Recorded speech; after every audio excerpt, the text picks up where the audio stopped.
monitoring in support of emergency operations and monitoring of vital areas outside the shelter are important to recovery activities.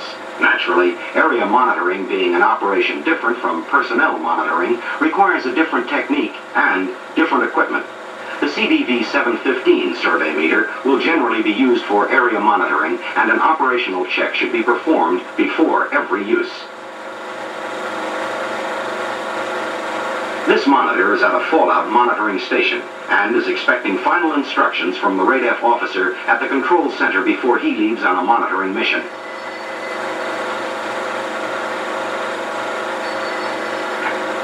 Kathy speaking. Yeah, Dave. Right?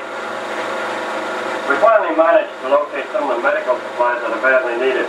They're down at the Wabash warehouse, you know, the one on Walnut Street. Yeah, right. This will take about 2 or 3 hours to load the truck. We're going to have more detailed information about the dose rates in the area. What's your accumulated dose, George?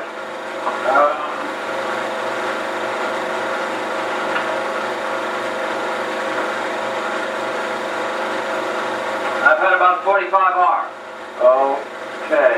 Okay, you're low. Now, the route I want you to take is down Grove to Washington Avenue, Washington down to Randall, and Randall on over to Moreland. According to the police reports, none of these streets are blocked. You're going to take a reading at each intersection along the way. Take these readings from inside the car, and monitor the loading area, and check the dose rate inside the warehouse. So George, don't exceed a mission dose of 10 R. Right, will do. After the instructions for the assignment, the monitor completes his preparation for the mission.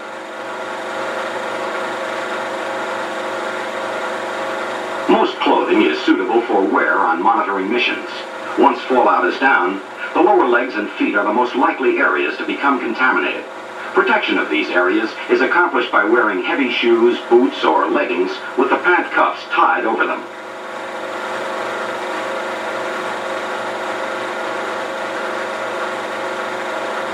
Gloves and a cap should usually be worn.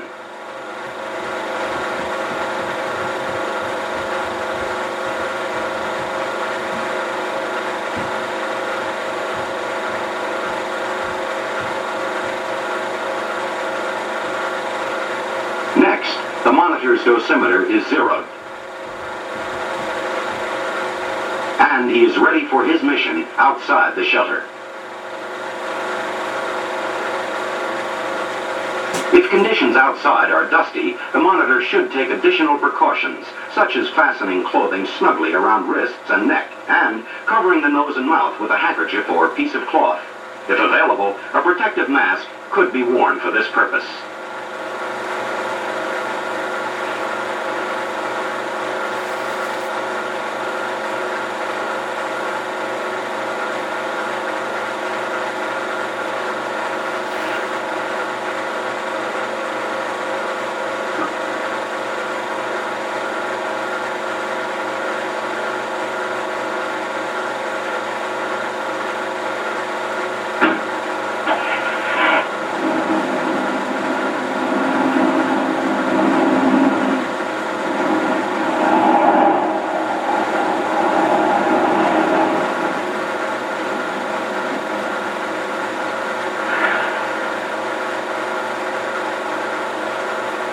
Readings are taken at the location specified by the RADF officer.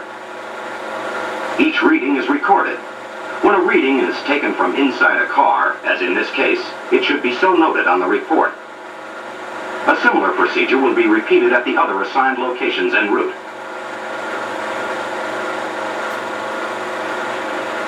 As soon as the monitor arrives at the mission destination, he should check his dosimeter for the radiation exposure received en route.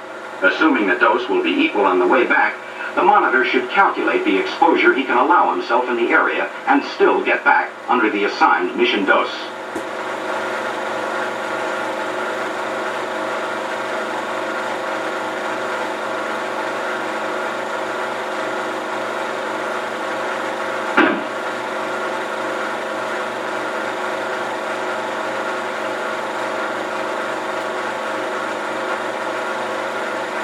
When taking readings on foot, the CDV 715 should be held at about belt height. The selector switch should be turned to the appropriate range, the reading observed and recorded.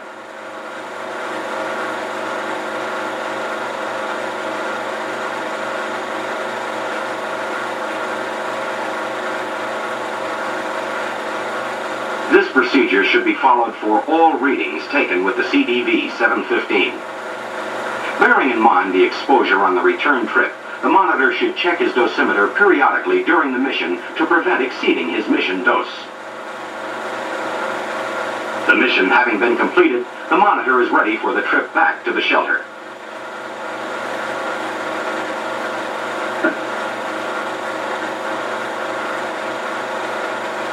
The first stop back at the shelter would be the reception area, where the monitor would be checked with the CDV 700 and decontaminated if necessary.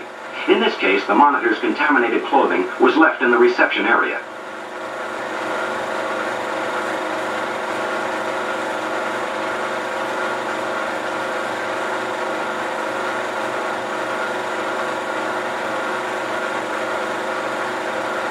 The exposure received during the mission should be recorded, and a report of the information collected on the mission should be made to the RADF officer.